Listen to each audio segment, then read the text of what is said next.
Ce palais de 1898 n'était plus aux normes de sécurité. Il fallait donc soit le quitter et construire une cité judiciaire, soit le rénover.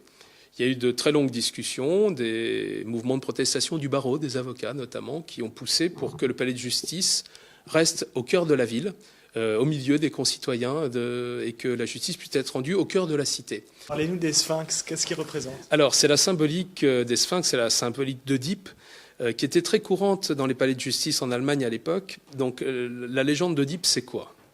Oedipe arrive devant le précipice et il rencontre le sphinx qui lui pose la question: qu'est-ce qui marche à 4 pattes le matin, à 2 pattes le midi, à 3 pattes le soir? Et tout le monde connaît la réponse, c'est l'homme. Eh bien, ces sphinx sont là pour rappeler à tous les justiciables, tous les magistrats, tous les avocats qui passent à cet endroit tous les jours que quel que soit le dossier, quelle que soit la problématique judiciaire, le plus important, c'est l'homme.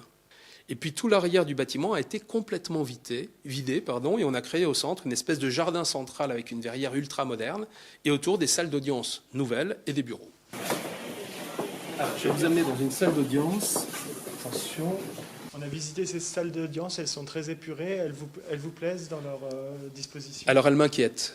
Elles sont esthétiques, c'est sûr, mais les boiseries me paraissent un peu dangereuses et parfois il y a des mouvements d'humeur dans les salles d'audience.